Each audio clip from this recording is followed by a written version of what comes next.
So when it comes to wristwatches, one of the most common debates is whether to go for a quartz movement or a mechanical one. Each has its own strengths and weaknesses, so let's break down the key difference between them and in simple terms so you can figure out which one might be more suited for you. Right, so let's start off with quartz watches. So quartz watches, they started to really take over the market in the 1970s thanks to the invention of quartz movement by Seiko.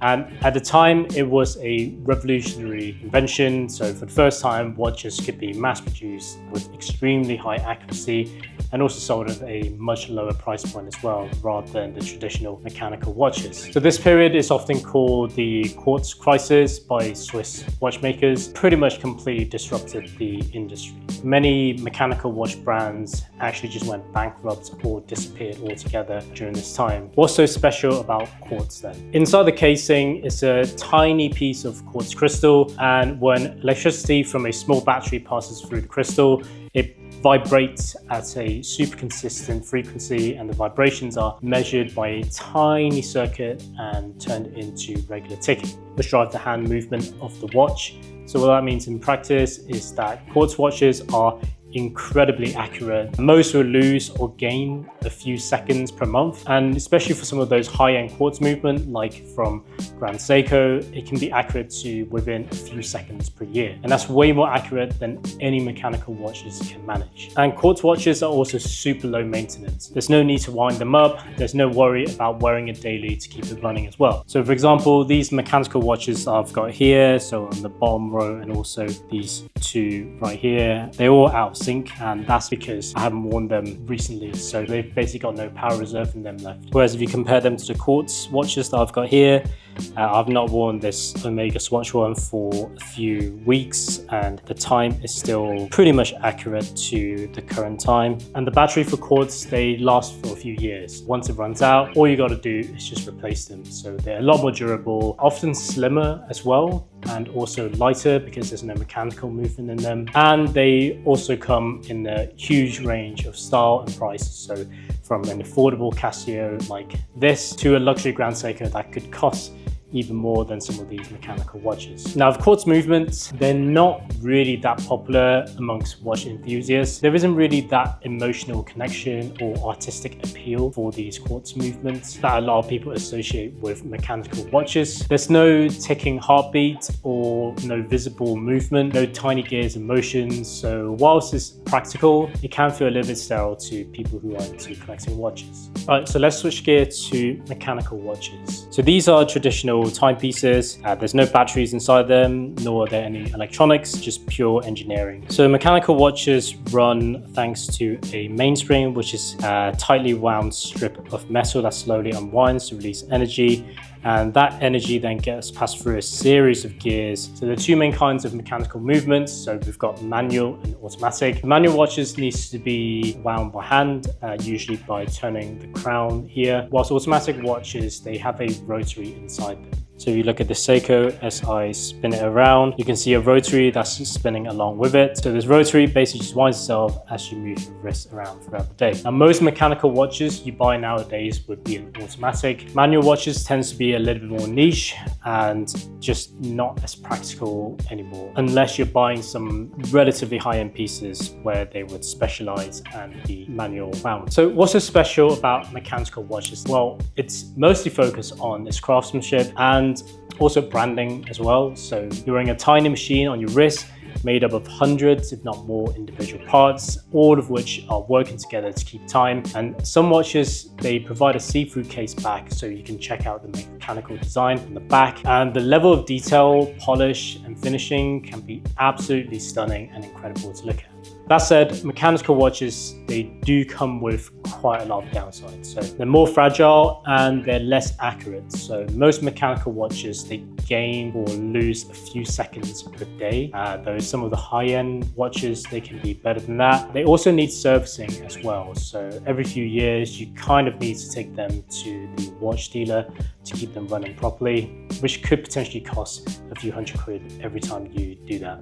And depending on if it's got any issues with them, it might be even more. Now, obviously with complexity, mechanical watches do tend to be more expensive and have a certain prestigiousness to them. So most notably with Rolex, even if you know nothing about watches, it's a brand that everyone knows and would associate with luxury. Additionally, with the right brand and the right watch, you can buy a mechanical watch that can hold its value and in some cases gain value from them as well. So Rolex is obviously a very good example. Any of these Rolexes that I've got here, you know, I bought this one for I think £5,900. I can sell this right now and gain a little bit of profit on them if I'm in need for money, of course. But even if we don't look at Rolexes, so if we take a look at this Tudor Black Bay GMT, I bought this 6 years ago for £2,800 and the current market value is around 2,400. So it's lost about 400 quid in the space of 6 years. And I think that's pretty good for something that looks fantastic and also feels really nice on the wrist when you're wearing it. However, it's not just expensive watches that hold value. If we look at this original Seiko Alpinist that I've got, I bought it for £328 just before it got discontinued. And these watches, they're now valued at around 650 quid. Same with Seiko Saab 33. So I bought it for £400 and it's now valued at around 800 quid. So both of these watches I've gained about 100% in value. But obviously the amount I gain is not as substantial as say one of the Rolexes, but I didn't have to pay as much initial price for them. So for collectors and enthusiasts, mechanical watches is where it's at, both emotionally and financially. There's heritage behind them, so brands like Rolex, Omega, Patek Philippe, and Audemars Piguet, they've been crafting mechanical watches for decades, sometimes even over centuries, and many of their models have become icons, passed down across generations and auctions for crazy amount of money. Now, what if you could blend mechanical soles with quartz level precision? And that's where the spring drive comes in. Honestly, it's one of the most unique innovation in modern watchmaking. So spring drive is a movement developed by Grand Seiko. It combines the traditional mechanics of a watch, so the mainspring and gears and the rotary, with a high-end regulating system. Power still comes from a wound spring, but instead of an escapement, timekeeping is regulated by an electric circuit and a quartz crystal. So there's no ticking and the second hand just glides across the dial in a perfectly smooth single sweep motion, which is honestly just really mesmerizing to watch. So what you get is the best of both worlds, so the craftsmanship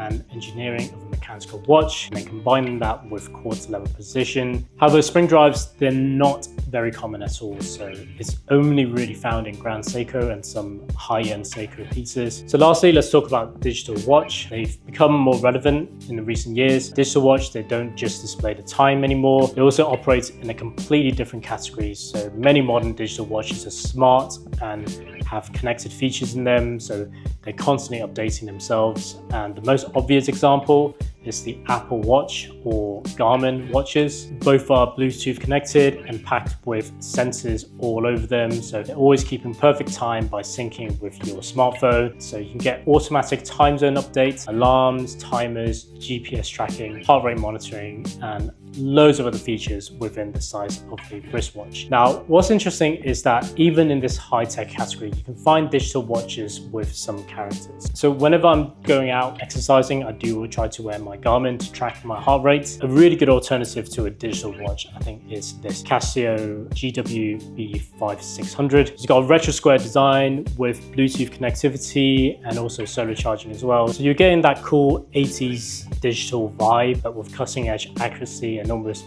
zero maintenance. So it's a digital watch that doesn't feel disposable, whereas if you compare that to say the Apple Watch, people are recycling them every 2 or 3 years, and once the battery is gone, it's gone. So something like this is just a lot more timeless. If you were to buy something isn't for a smart tracking purpose, then I recommend something like this rather than Apple Watch or the Garmin. All right, so I talked a lot about different types of movements, but which watch should you really go for? Ultimately, it's kind of down to you. If you want something that's affordable, I would always recommend Casio. So they are decent watches. The brand itself is simple to maintain, so if anything does go wrong, you can find parts easily. Watchmakers will happily service them for you, and also they're just super affordable. You know, this one that I'm holding here, the kind of Casio tank, I think I got this for about 50 quid and it just looks fantastic. Alternatively, you could get one of these Casio MTP 1302s. So they are really fantastic bracelet watches. So if I compare this to a Rolex, they just side by side,